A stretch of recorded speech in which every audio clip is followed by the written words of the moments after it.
नमस्कार, विशेष मध्ये आपल्या सगळ्यांचं स्वागत। मी प्रसाद काथे। राज्याचे मुख्यमंत्री देवेंद्र फडणवीस परदेशी असताना मुंबईमध्ये पालकमंत्री पदाचा वाद वाढताच आहे।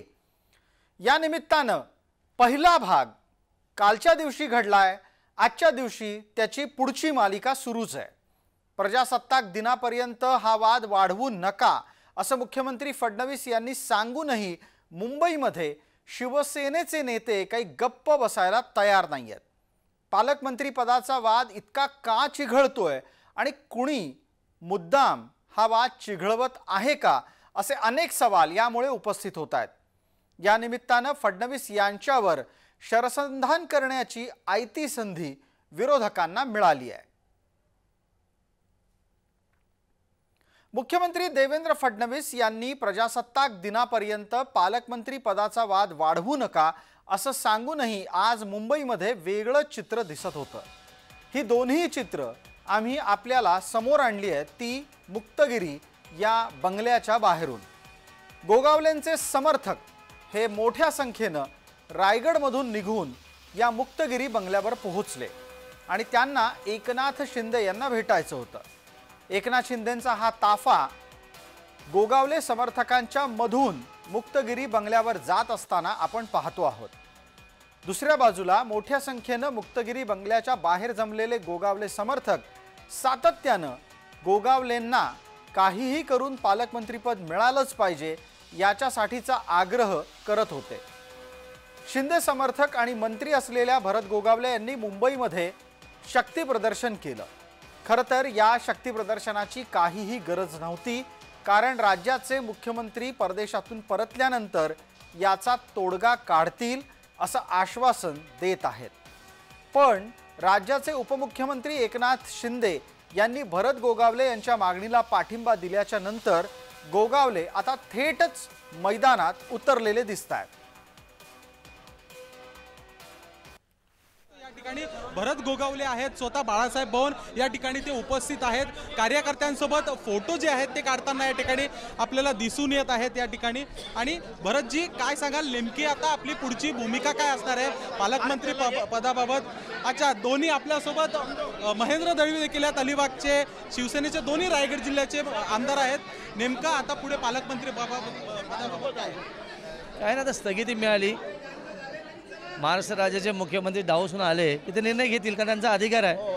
आम्ही आमच्या नेत्यांकडे आमची कैफियत मांडली, दोन्ही आमदार असतील, आमचे सगळे पदाधिकारी असतील, यांनी कैफियत मांडली आणि तो आमचा अधिकार आहे आणि 100% मिळणार, कोणी शंका घ्यायचं कारण नाही आहे। सगळेच आमदार जे आहेत भरतजींना पाठिंबा देत आहात, तुम्ही देखील आहात। भरतजी, सगळ्यांचा पाठिंबा आहे, नेमकं अडतंय कुठं आणि सुरू काय? मी काम करणारा माणूस आहे, आपल्याला सगळ्यांना माहिती आहे। माझ्या सहकार्याने जे सांगितली ती वस्तुस्थिती सांगितलेली, चुकीचं काय सांगितलेलं नाही आहे आणि पहिल्या दिवसापासूनच हे आम्ही सांगतोय।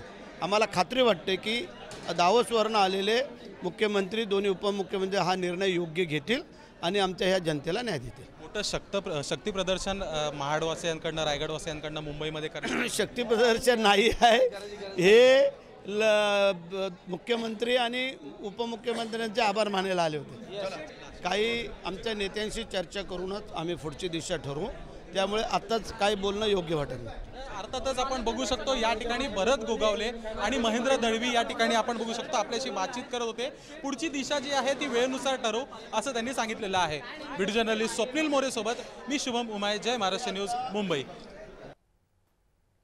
मुख्यमंत्र्यांचे आदेश असूनही गोगावले यांचे कार्यकर्ते मुंबईत येतात आणि उपमुख्यमंत्री एकनाथ शिंदे यांना भेटतात। यामुळे राजकीय निरीक्षकांच्या भुवया उंचावल्या आहेत। आता आम्ही तुम्हाला 2 व्हिडिओ दाखवणार आहोत। या व्हिडिओमध्ये तुम्हाला प्रथमतः गोगावले यांच्या समर्थनात एकनाथ शिंदे यांनी दरेगावातून जी भूमिका मांडली ती दिसेल आणि दुसऱ्या बाजूला मुंबईमध्ये आल्यानंतर एकनाथ शिंदे आपल्या भूमिकेवर ठाम राहिले हे तर विशेष आहेच, पण त्याचबरोबर तसं करताना एकनाथ शिंदेंनी एक नवाच खुलासा केला तोही दिसणार आहे।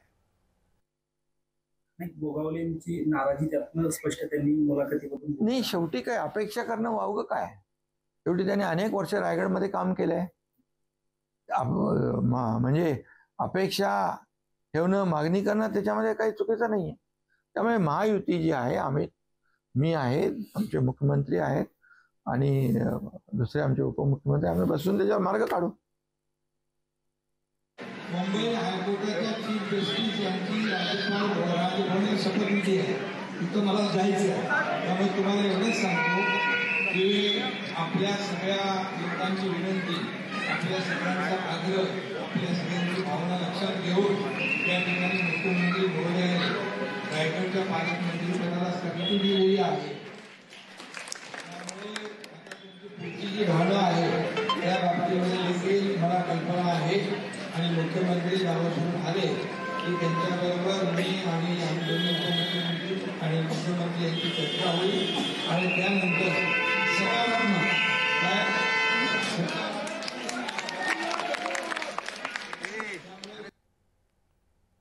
शिवसेनेची ही कुरघोडी दूरपासून एक व्यक्ती शांतपणे पाहतीये. त्या व्यक्तीचं नाव आहे अजित पवार. उपमुख्यमंत्री अजित पवार यांनी सध्या तरी या वादात भूमिका घ्यायचं टाळलंय. त्यांच्या पक्षाने सुद्धा पालकमंत्री पदाच्या यादीवर आक्षेप असताना आत्ता संयत भूमिका घेतली आहे. अजित पवार यांनी हा सगळा वाद सध्या तरी मुख्यमंत्र्यांवर ढकलून दिलाय. मला त्याबद्दल जे काही बोलायचं होतं ते मी भाषणामध्ये बोललेलो आहे. त्याच्यावर आणि दुसरी गोष्ट, पालकमंत्र्यांच्या संदर्भातला सर्वस्वी अधिकार हा मुख्यमंत्र्यांचा असतो. मुख्यमंत्र्यांनी कुणाला पालकमंत्री द्यावं, कुणाचा पालकमंत्री स्टे करावा हा त्यांचा अधिकार आहे. आज ते डावोसला गेलेले आहेत. डावोसवरून आल्यानंतर ते त्याबद्दलचा निर्णय घेतील. तोपर्यंत त्या ज्यांना जाहीर केलेलं होतं तेच तिथं झेंडावंदन करणार आहेत. तशा प्रकारच्या सूचना मुख्यमंत्री महोदयांनी दिलेल्या आहेत. या सगळ्या वादावर न बोलतील तर ते संजय राऊत कसले. महाराष्ट्रामध्ये पालकमंत्री पदावरून दंगल सुरू आहे. इतकं बहुमत असलेला मुख्यमंत्री, स्वतःचं बहुमत आहे त्याचं भाजपचं, तरीही ते आपल्याच निर्णयानं स्थगिती देतात पालकमंत्री पदाच्या. हे आश्चर्य आहे. एरवी कडक कठोर शिस्त सहन करणार नाही, बेशिस्त वगैरे, बरं का, मी राज्य चालवतोय, मग पालकमंत्र्यांच्या संदर्भातल्या निर्णयांना स्थगिती देण्याची वेळ का आली.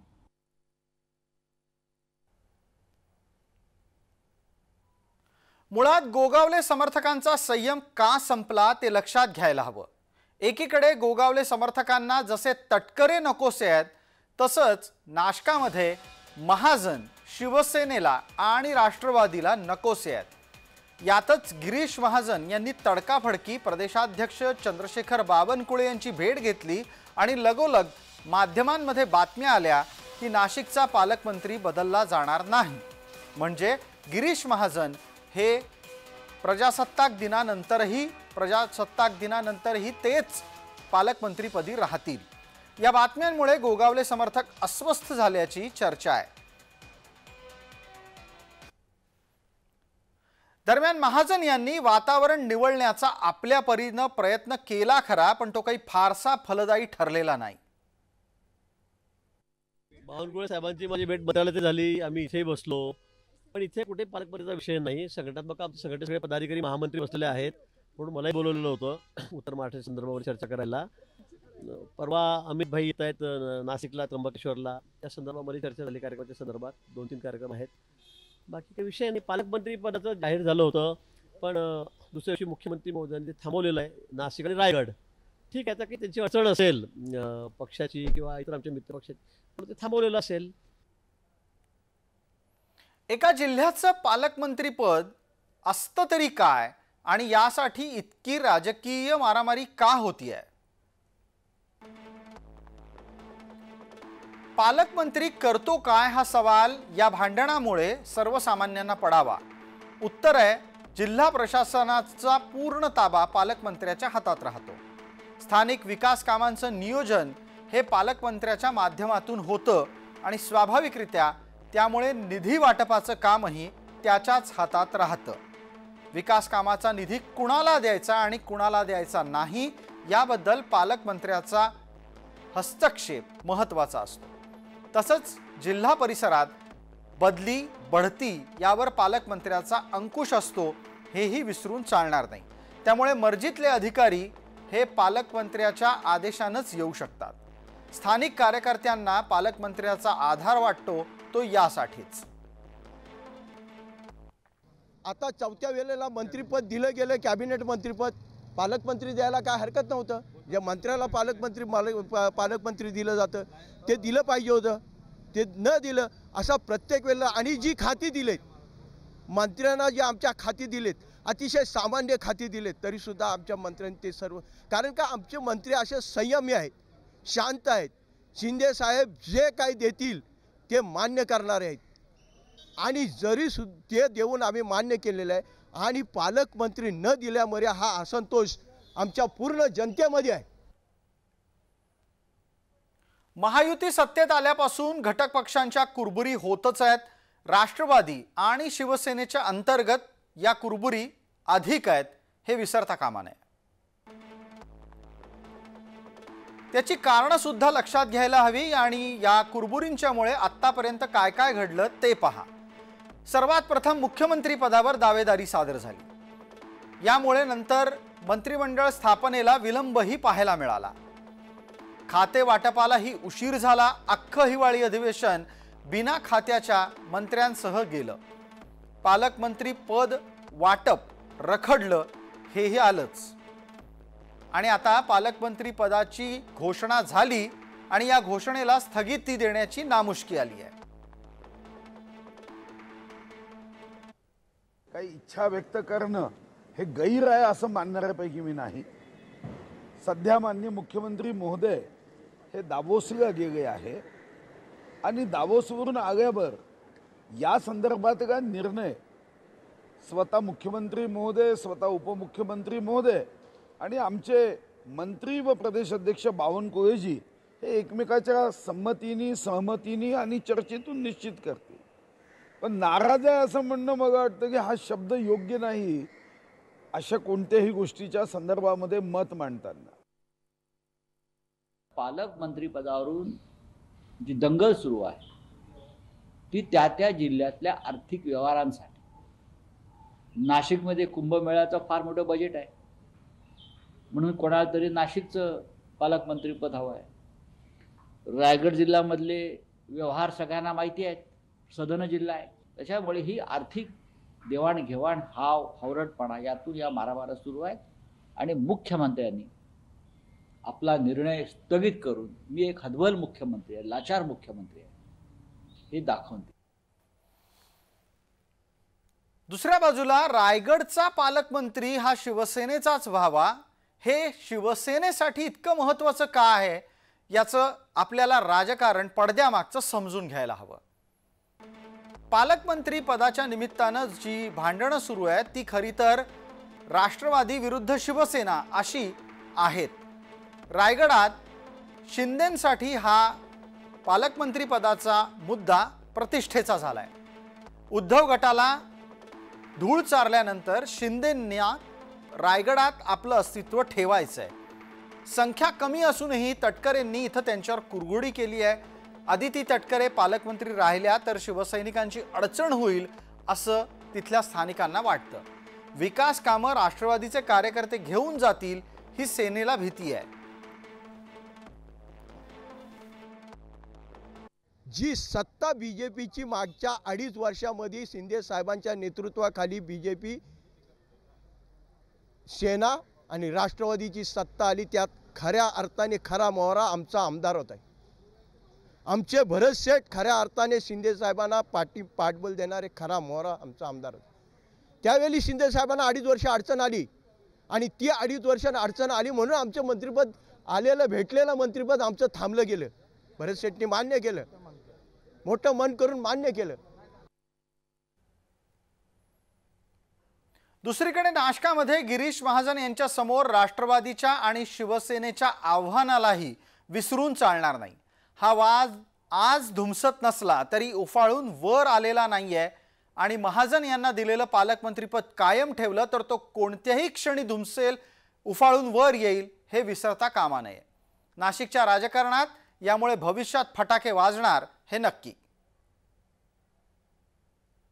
गिरीश महाजनांनी जर सिंहस्थ कुंभमेळ्याचं नियोजन किंवा पालकमंत्रीपद जर देण्यात आलं तर गेल्या सिंहस्थाच्या अनुभवाचा इथे फायदा होऊ शकतो। संकटमोचक म्हणून त्यांची जी प्रतिमा आहे तर त्या प्रतिमेला साजसं असं एक काम इथे उभं राहू शकतं आणि प्रशासनावरही त्यांचं पकड आहे, विशेषतः जिल्हाधिकारी असतील किंवा महापालिका आयुक्त असतील तर हे बऱ्यापैकी गिरीश महाजनांच्या निकटवर्ती असल्यामुळे एक नियोजनबद्ध पद्धतीने हे काम होऊ शकतं असं मानलं जाते। जर गिरीश महाजनांना द्यायचं नसेल आणि राष्ट्रवादी जर दिलं तर त्यामुळे कदाचित भाजप आणि राष्ट्रवादी अशी दरी निर्माण होऊ शकते आणि या दरीचा सरळ इम्पॅक्ट हा आगामी महापालिकेच्या निवडणुकीत होऊ शकतो। जो वाद नाशकात आणि रायगडमध्ये आहे त्याची पुढची आवृत्ती ही संभाजीनगरमध्ये दिसतीये। छत्रपती संभाजीनगर जिल्ह्यामध्ये उपमुख्यमंत्री एकनाथ शिंदेंच्या शिवसेनेच्या पक्षात वर्चस्वाची लढाई सुरू झाली आहे आणि या वादाला आता फोडणी मिळाली आहे ती संजय शिरसाट आणि अब्दुल सत्तार यांच्यातल्या भांडणात।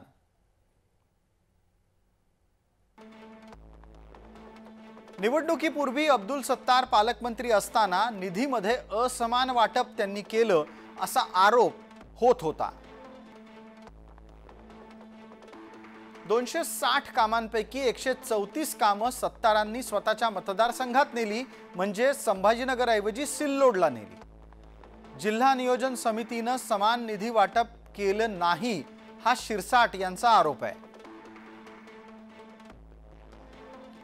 जनतेच्या पैशांचा अपव्यय होऊ देणार नाही तसंच ठेकेदारांवर गुन्हे नोंदवणार अशी भूमिका आता शिरसाटांनी घेतल्यानं सत्तार विरुद्ध शिरसाट असं राजकारण संभाजीनगरमध्ये पाहायला मिळतंय। मराठवाड्यातल्या या वादात शिरसाट यांच्या वक्तव्याच्या विरोधात सत्तारही आक्रमक झाले आहेत। सत्तार यांच्या विरोधात शिरसाटांची तक्रार एकनाथ शिंदेंकडे झाली आहे तर शिरसाटांच्या विरोधात सत्तारांनी एकनाथ शिंदेंकडेच तक्रार केली आहे।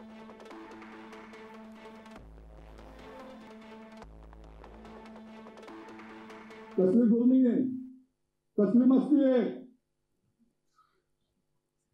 जिल्ह्याचा पालकमंत्री काय असं ना मी दाखवून देतो तुम्हाला।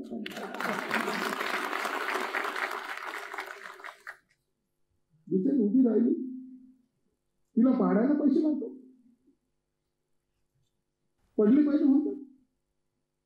आता त्याच्याबरोबर सहकारी आले त्यांचे कन्नडचे कोण कोण विरोध कोणी केला?